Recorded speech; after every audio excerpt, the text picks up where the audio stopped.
Hello बच्चों, ये दूसरा वीडियो होगा लास्ट चैप्टर का विद्युत चुंबकीय तरंगों और कम्युनिकेशन का संचार व्यवस्था का। ऑलराइट, तो आज के वीडियो के अंदर हम पढ़ने वाले हैं मैक्सवेल के समीकरणों को। ठीक है, आज मैंने माइक यूज़ नहीं किया है, तो देखते हैं ऑडियो क्लैरिटी कैसी आती है। उम्मीद करता हूँ आपको समझ में आएगा। ये थोड़ा सॉफ्टवेयर ठीक लग रहा है मेरे को। मैं हूं Prashant Maheshwari. Fun Physics YouTube channel पर आपका बहुत बहुत स्वागत है। बार बार अपना अपने आप को इंट्रोड्यूस इसलिए करता हूँ क्योंकि बच्चों को मेरा नाम तक नहीं पता है यार। कम से कम नाम तो पता लगा दो, प्रशांत माहेश्वरी। चलिए, तो टॉपिक क्या है अपने पास में? Maxwell's equation. मैक्सवेल के समीकरण।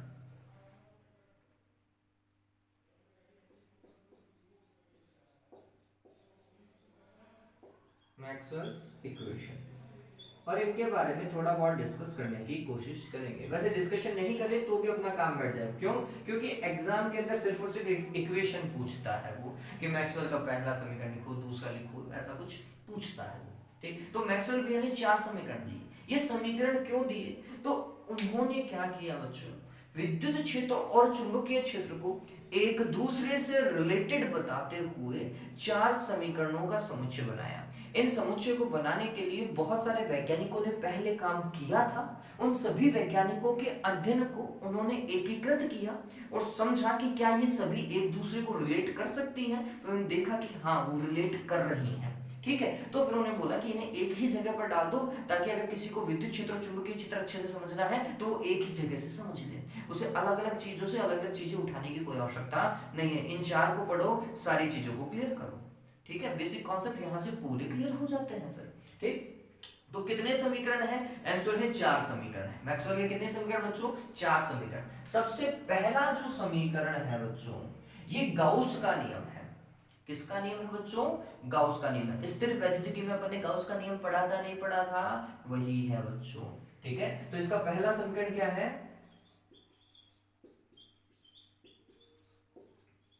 स्थिर वैद्युतिकी हेतु गाउस का नियम। गाउस का नियम। अब ये गाउस का नियम कौन सा था बच्चों? आप सभी को पता है क्या भाई? फ्लक्स फाई, किसी बंद पृष्ठ से संबंधित कुल विद्युत फ्लक्स। ठीक है, क्या होगा? समाकलन ई डॉट डीएस या फिर ई डॉट डीए, जैसा किताबों में दिया हुआ होता है, इज इक्वल टू क्या? Summation Q divided by epsilon not. यही तो होता है। ठीक, उस बंद पृष्ठ से संबंधित कुल आवेश एवं निर्वात की विद्युतशीलता के अनुपात के तुल्य होता है। यही बोलते हैं, नहीं बोलते? ठीक, तो ये क्या है? मैक्सवेल का प्रथम समीकरण है। ठीक, तो मैं लिख देता हूं, इसके अनुसार, इसके अनुसार किसी बंद पृष्ठ से संबंधित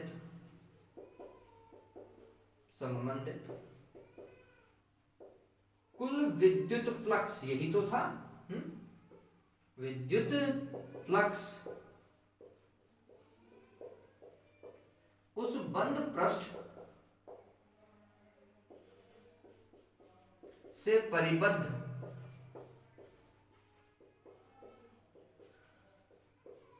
कुल आवेशों के बीजगणितीय योग, गणितीय योग तथा निर्वात की निरपेक्ष विद्युतशीलता के अनुपात के तुल्य होता है। ठीक है, यही तो था भाई गाउस का नियम बच्चों, यही तो था, और गाउस के नियम को ही हमें लिखना है। ठीक है, तो उन्होंने अपने चार समीकरणों में किसको सबसे पहले इंट्रोड्यूस करवाया?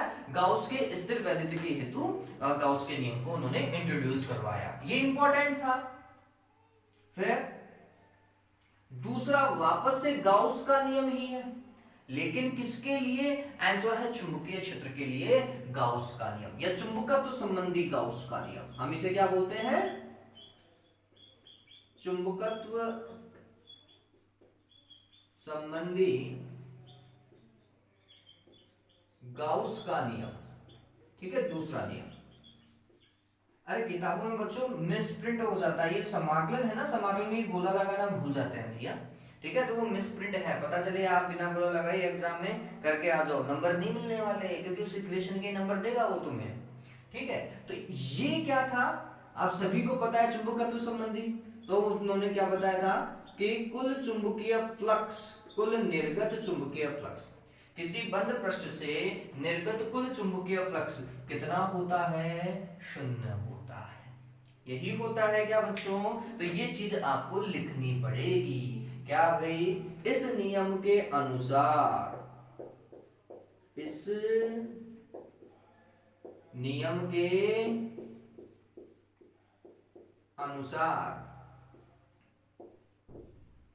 किसी बंद पृष्ठ से निर्गत कुल चुंबकीय फ्लक्स, वैसे संबंधित भी लिख सकते हो, कोई दिक्कत नहीं है, से निर्गत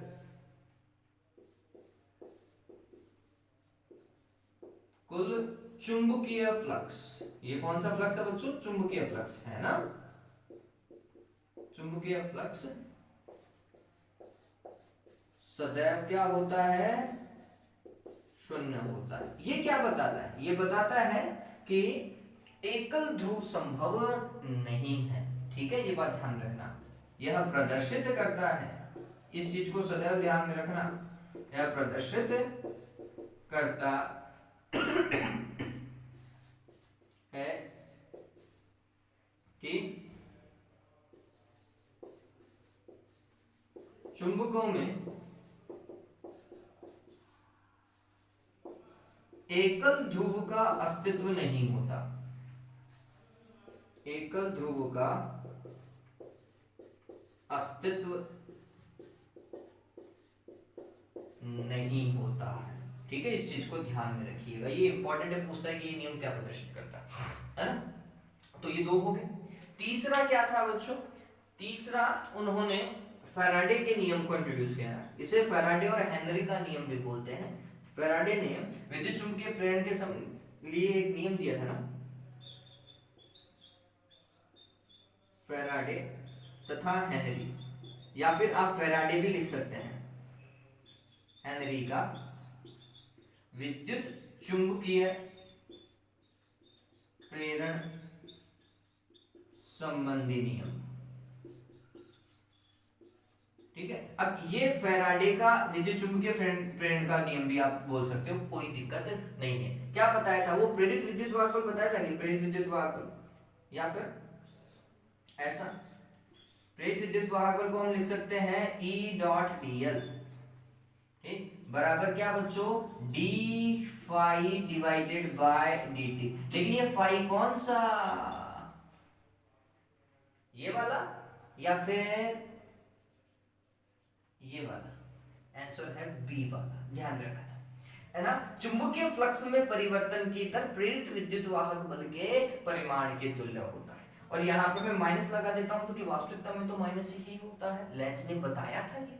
ठीक, अब ये आप बोलोगे कि सर ये E.dl आप कहाँ से लेकर के आए? आप तो ये कभी हमें बताया ही नहीं। बिल्कुल नहीं बताया, क्योंकि अपनी किताब में कभी था ही नहीं, हम डायरेक्ट इसी से ही काम करते हैं। लेकिन ये हम समझ सकते हैं कि E.dl कहाँ से आया। देखिए, आप सभी को पता है प्रेरित विद्युत वाहक बल एक तरीके से विभवांतर ही है ना। इलेक्ट्रोडों के बीच का विभवांतर, जब परिपथ में कोई धारा प्रवाहित नहीं होती, वही क्या होता है? प्रेरित विद्युत वाहक बल हम मान के चलते हैं। ठीक, तो ये विभवांतर है, और विभवांतर V = क्या होता है बच्चों? ED होता है। अरे V = ED होता है, नहीं होता है? ठीक, इसे हम और कैसे समझे, तो हमने बोला अगर इसे सदिश रूप में लिखते तो इसे क्या लिखा जाता, ई सदिश डॉट डी सदिश। अगर एक ही दिशा में थे इसलिए हमने ई डी लिख लिया था, ठीक, नहीं तो ई सदिश डॉट डी सदिश लिखते। अब डी वास्तविकता में दूरी ही है, ठीक, तो दूरी को हमने कैसे लिखना है, हमने लिख लिया डी एल, ठीक है, डी की जगह हमने क्या लिख लिया, अल्पांश दूरी ले ली, तो उसे क्या, ई डॉट डी एल, ठीक है, ऐसा कर सकते हैं। और एक संपूर्ण पथ के लिए देखना है या एक बंद पथ के लिए देखना है, तो हम बोलते हैं बंद पथ के लिए आपको समाकलन करना पड़ेगा और बंद को दर्शाने के लिए गोला लगाना पड़ेगा। बात समझ में आ गई, ईडी से बना है ये बच्चों। अरे ये तो आपने चौथे चैप्टर में काम किया ही है, अरे किया ही नहीं किया है, अपन ने किया है वहां का, ठीक है। तो ये V बराबर ईडी से वहां पे काम हुआ है। तो E की जगह तो E विद्युत क्षेत्र था और DL आ गया किसकी जगह, D की जगह। दूरी है, DL भी दूरी था, D भी दूरी, ठीक। अब इसे बोलेंगे क्या, तो हम बोलेंगे इसे विद्युत क्षेत्र का रेखीय समाकलन। और विद्युत क्षेत्र का रेखीय समाकलन किसको प्रदर्शित कर रहा है, प्रेरित विद्युत वाहक बल को। कब, किसी बंद लूप के अनुदिश, ये बात ध्यान में रखिएगा, या किसी बंद पथ के अनुदिश, ठीक है। तो हम बोलेंगे, ये समझना कि किसी बंद पथ के अनुदिश विद्युत क्षेत्र का रेखीय समाकलन, किसका समाकलन है ये, विद्युत क्षेत्र का रेखीय समाकलन है। किसी बंद पथ के अनुदिश, अब ये जो आवाज आ रही है ना, वो मेरे छोटे से बच्चे की है, अब वो रो रहा है तो रो रहा है, ठीक है, के अनुदिश, अनुदिश विद्युत क्षेत्र का रेखीय समाकलन, विद्युत क्षेत्र का रेखीय समाकलन, समाकलन इसे हम क्या लिखेंगे, प्रेरित विद्युत वाहक बल, प्रेरित विद्युत वाहक बल, ठीक है। उस बंद पथ से पारित कुल, सॉरी, उस बंद पथ से पारित चुंबकीय फ्लक्स, कुल लगाने की कोई आवश्यकता नहीं है, पारित चुंबकीय फ्लक्स में परिवर्तन की दर के तुल्य होता है, ठीक है, ये अपन को करना पड़ेगा।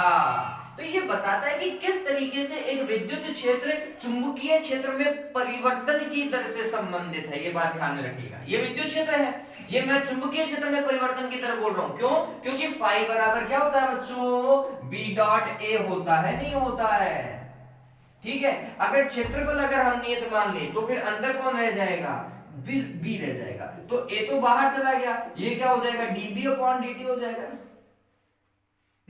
ऐसा हो जाएगा। तो हम बोलते हैं कि वास्तविकता में विद्युत क्षेत्र जो है वो किससे रिलेटेड है, चुंबकीय क्षेत्र में परिवर्तन की दर से। अगर चुंबकीय क्षेत्र में परिवर्तन हो रहा है, समय के साथ में परिवर्तन हो रहा है, तो फिर हम वहां बोलेंगे कि विद्युत क्षेत्र की उपस्थिति हो सकती है, ठीक है। तो ये कौन बताया भैया, ये फैराडे बताया, है ना, कि विद्युत क्षेत्र और चुंबकीय क्षेत्र में क्या है, संबंध है। और इस फैराडे के नियम को इलैबोरेट किसने किया, आंसर है मैक्सवेल ने, उन्होंने और अच्छे से इसे समझने की कोशिश की थी, ठीक है। तो ये ध्यान में रखिएगा। और फिर फाइनली फोर्थ वाले नियम में तो मैक्सवेल का बहुत बड़ा रोल है बच्चों, क्योंकि फोर्थ जो नियम इन्होंने दिया, मतलब फोर्थ नियम जो इन्होंने अपने समीकरणों में इंट्रोड्यूस करवाया, वो एम्पियर का नियम है। और एम्पियर के नियम में जो त्रुटि थी वो किसने दूर की थी, मैक्सवेल ने दूर की थी। तो एम्पियर और मैक्सवेल ने मिलकर के एक जो वास्तविक समीकरण दिया, किसके लिए, चुंबकीय क्षेत्र के समाकलन के लिए, रेखीय समाकलन के लिए। देखो शुरुआत के दो ई डॉट डीएस और बी डॉट डीएस से क्षेत्रीय समाकलन हो गया, लास्ट वाले तो रेखीय समाकलन से हैं, डीएल वाले समाकलन से हैं।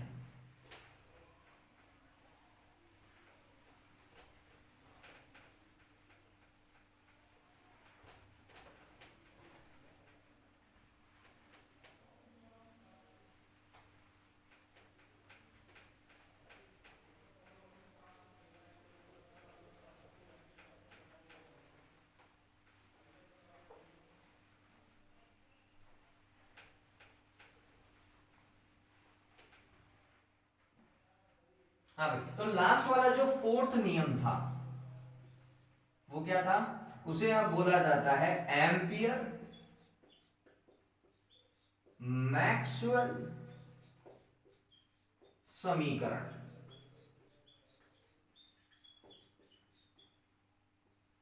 देखिए एम्पियर ने क्या बताया था, एम्पियर ने बताया था कि चुंबकीय क्षेत्र का रेखीय समाकलन B डॉट dl क्या होता है, आंसर है म्यू नॉट समीशन आई होता है। ठीक बात, कोई दिक्कत नहीं। लेकिन यहां पर जब आप समीशन आई को समझते हो तो ये समीशन आई दो धाराओं का योग है। एक तो है चालन धारा और एक है विस्थापन धारा। ये किसने इंट्रोड्यूस करवा दिया विस्थापन धारा? मैक्सवेल। ठीक है, ये बात ध्यान में रखिएगा। तो जब आप एग्जाम में लिख करके आएंगे बी डॉट डी एल, तो जो मैं फाइनली लिख रहा हूं ना बच्चों, वो आप लिख करके आओगे। बी डॉट डी एल सदिश बराबर क्या, mu naught I C plus I D, विस्थापन धारा का मान क्या था, epsilon naught d phi divided by d t. ठीक, ये वाला कौन सा है, आंसर है विद्युत क्षेत्र वाला flux, d phi E divided by d t है। ये ई लगाना वहां जरूरी हो गया। ठीक, तो ये चीज किसने प्रदर्शित की, मैक्सवेल ने बताया था भाई। इसलिए इस समीकरण को क्या बोलते हैं, एम्पियर मैक्सवेल समीकरण। ठीक, ये क्या बताता है कि किसी बंद पथ के अनुदिश चुंबकीय क्षेत्र का रेखीय समाकलन उस बंद पथ से गुजरने वाली कुल चालन एवं कौन सी विस्थापन धारा के योग के म्यू नॉट गुना के तुल्य होता है। अब ये बात ध्यान रखना, जहां चालन धारा होगी वहां विस्थापन धारा नहीं होगी, और जहां विस्थापन धारा है वहां चालन धारा नहीं होगी। ठीक है, ये बात है ना, तो इस चीज को अपन को ध्यान में रखना है। तो यहां पर आप लिख सकते हैं कि इस नियम के अनुसार किसी बंद पथ के अनुदिश चुंबकीय क्षेत्र का क्या बच्चों, रेखीय समाकलन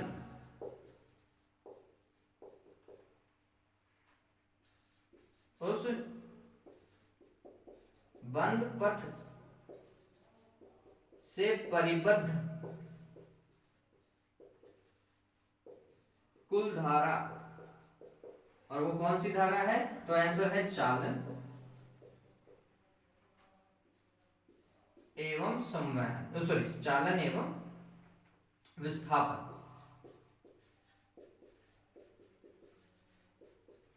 धारा का योग। ठीक है, यह बीजगणितीय योग परिबद्ध कुल धारा के म्यू नॉट गुना के तुल्य होता है, गुना के तुल्य होता है। ठीक, तो इस तरीके से एक चुंबकीय क्षेत्र रिलेटेड है विद्युत क्षेत्र में परिवर्तन की, परिवर्तन की दर के देखो d phi upon d t है, ई डॉट ए लिखते हैं आप, तो विद्युत क्षेत्र में परिवर्तन की दर से कौन रिलेटेड हो गया, चुंबकीय क्षेत्र, और चुंबकीय क्षेत्र की परिवर्तन की दर से कौन रिलेटेड हो गया, विद्युत क्षेत्र। ये एक दूसरे से क्या है, इंटर रिलेटेड है, जुड़े हुए हैं। ये किसने बताया, मैक्सवेल ने बताया। तो ये जो चारों समीकरण हैं आपके दिमाग में सदैव होने चाहिए, क्योंकि एग्जाम में ये समीकरण ही पूछता है, नियम नहीं पूछेगा। ठीक है, बहुत कम आपकी दशा ही खराब हो तो नियम पूछ ले, अदरवाइज नियम अभी तक ऐसे पूछता नहीं, समीकरण ही पूछता है कि समीकरण लिख दो, तो समीकरण सही सही लिखना पड़ता है। चलिए मैं एक बार के लिए वापस से रिपीट कर देता हूं कि आपको वो समीकरण कौन कौन से लिखने हैं, ये याद ही रख लीजिएगा। आज जब काम करो ना, पढ़ने बैठो, तो इन चारों समीकरणों को याद करना, क्योंकि एग्जाम के अंदर आपको देखने को मिल जाएगा इनमें से एक समीकरण दिया। एग्जाम में सर्वाधिक पूछे जाने वाला क्वेश्चन है ये। कौन कौन से समीकरण है बच्चों, सबसे पहला समीकरण क्या था, गाउस का नियम था। क्या भाई, फाई इज इक्वल्स टू बंद पृष्ठ ये बनाओगे, और ई सदिश डॉट डीएस सदिश या फिर डीए सदिश, कोई दिक्कत नहीं है, और यहाँ पे लिखो summation Q divided by epsilon not. ठीक है, ये पहला। दूसरा क्या था, दूसरा था देखो यहाँ पे E डॉट ds है, अब यहाँ पे चुंबकीय क्षेत्र के लिए था, है ना, तो आप करोगे B डॉट ds। डॉट मत भूलना, सदिश मत भूलना, समाकलन कैसा प्रदर्शित हो रहा है ये मत भूलिएगा, और ये कितना था, 0 था। तीसरा क्या, ये समाकलन तो बंद ही चलने वाला है, यहाँ पे बंद पथ था, सॉरी यहाँ पे बंद पथ यूज कर रहे हैं, यहाँ पे बंद पृष्ठ यूज कर रहे हैं, क्योंकि क्षेत्रफल है तो पृष्ठ आ जाएगा, आगे रेखीय समाकलन है इसलिए पथ आ जाएगा, पथ में हम चलते ही तो हैं, ठीक। तो ये क्या है, E डॉट dl बराबर क्या बच्चों, क्या बताया था, ओके मैंने मिटा दिया, d phi divided by dt, वो भी कैसा, माइनस का, और ये कैसा फ्लक्स है, चुंबकीय फ्लक्स है, तो फाई भी लगाओगे आप, ठीक। और चौथा, यहां पर आप विद्युत वाहक बल भी लिख सकते थे, है ना, ऐसे ही लगा देते हैं। और लास्ट वाला समीकरण क्या, B डॉट dl चुंबकीय क्षेत्र का रेखीय समाकलन, क्या, mu naught IC plus epsilon naught d phi E divided by dt, ठीक। ये लिख करके आओ, ये चारों याद ही रख लीजिएगा, ये इस तरफ समाकलन का निशान है, पता चले तुम चुंबकीय फ्लक्स बना दो। ये जो लास्ट वाले हैं ना, ये सारे के सारे क्या है, समाकलन है, बंद पथ वाले और बंद पृष्ठ वाले समाकलन है, ठीक है। चलिए, तो उम्मीद करता हूँ ये चारों आप याद रख लेंगे, क्योंकि ये एग्जाम में पूछे जाएंगे भैया, देख लेना एग्जाम में आएगा ही आएगा ये, ठीक। चलो, तो आज के लिए बच्चों इतना ही, उम्मीद करता हूँ आपको समझ में आया होगा, याद कर लीजिएगा, वीडियो इतना ही था, ठीक है। Take care.